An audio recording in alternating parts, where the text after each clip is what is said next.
Halo sahabat trader, kembali lagi dengan saya Ardi Novianto Putra, instruktur edukator dari XM Indonesia.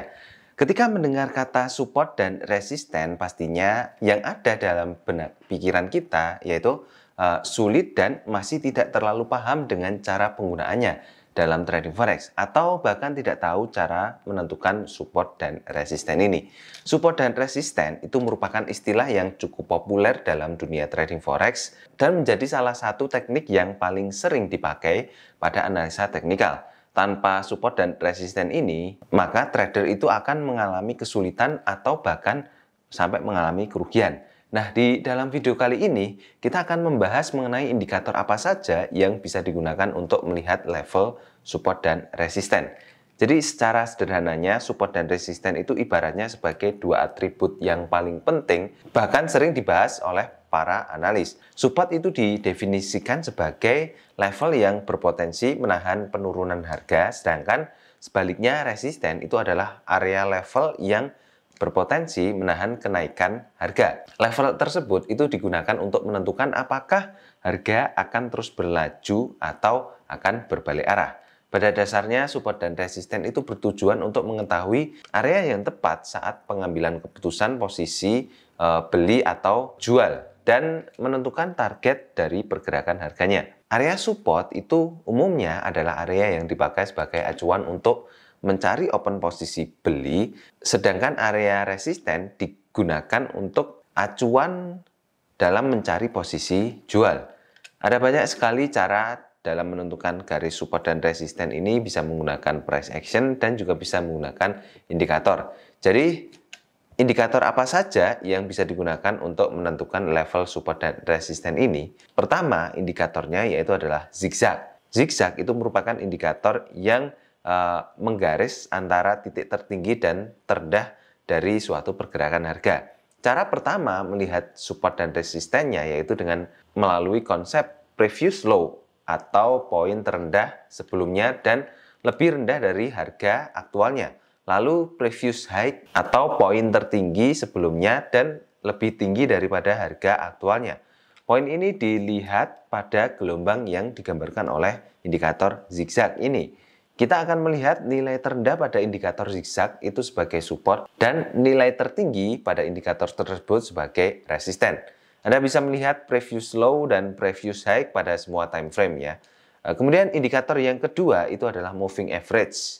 Jadi moving average itu merupakan garis yang merata-rata pergerakan dari candlestick. Moving average itu dapat digunakan untuk melihat support dan resisten ya. Anda bisa menggunakan moving average ini dengan periode yang besar untuk melihat support dan resisten di time frame yang kecil. Sedangkan untuk moving average yang memiliki periode kecil itu bisa dipakai pada time frame yang besar. Jadi untuk periodenya biasanya yang digunakan adalah MA5, MA20 dan MA55 pada time frame daily. Sedangkan untuk time frame H1 dan H4 itu bisa dengan menggunakan periode MA200.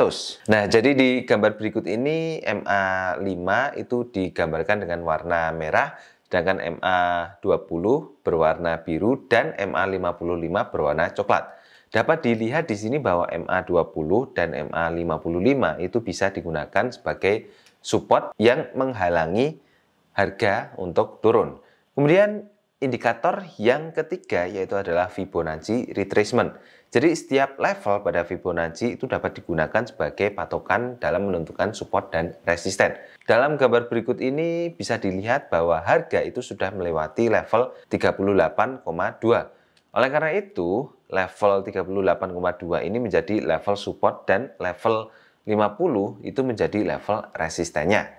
Kalau dilihat lagi di gambar yang kedua ini, harga tampak memantul di level 23,6 dari level Fibonacci ya. Dan level 23,6 ini itu bertindak sebagai level supportnya. Kemudian trend line. Trend line itu berupa garis yang miring ya, yang mengikuti pergerakan dari tren.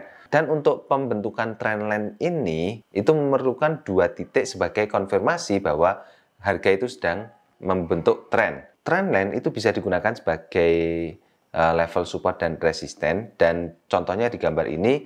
Jadi garis trend line itu dibentuk oleh lembah yang ada di poin A dan di poin B. Kemudian menjadi area support yang masih belum tertembus oleh pergerakan harga. Ketika nantinya harga berhasil menembus garis trennya, itu maka akan menjadi indikasi bahwa terjadi perubahan arah tren. Kemudian indikator selanjutnya, yaitu indikator yang kelima, adalah Andrew Pitchfork. Cara melihat indikator ini sama dengan garis tren yang mengacu pada 2 titik di candlestick. Jadi contohnya seperti ini, di gambar ini terlihat bahwa garis atas itu masih menjadi resisten yang kuat karena harga itu belum berhasil menembus garis atas ini. Kemudian garis yang bawah juga menjadi support yang kuat karena harga juga belum mampu untuk menembus garis di bawahnya.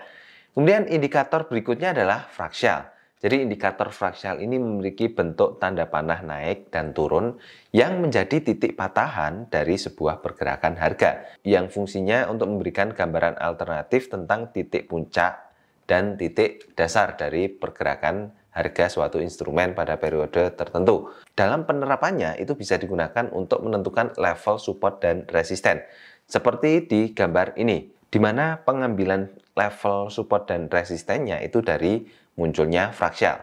Dan biasanya di level support dan resisten ini sering terjadi penembusan dan pembalikan harga, sehingga dari indikator ini kita bisa memanfaatkan sebagai patokan untuk trading. Dalam pemanfaatannya bisa dengan cara menunggu ketika harga breakout dari level support dan resistennya, sehingga bisa menggunakan pending order buy stop atau sell stop. Atau Anda bisa juga memanfaatkan momentum saat harga sedang mantul dari level support dan resisten, sehingga bisa menggunakan pending order, sell limit, dan buy limit. Nah, jadi kira-kira seperti itu untuk indikator yang biasanya digunakan untuk melihat level support dan resisten. Semoga bermanfaat, dan buat teman-teman jangan lupa untuk subscribe channel XM Indonesia, nyalakan juga notifikasi loncengnya supaya teman-teman tidak ketinggalan video-video edukasi dari channel XM Indonesia. Jadi sampai ketemu di video selanjutnya. Bye-bye.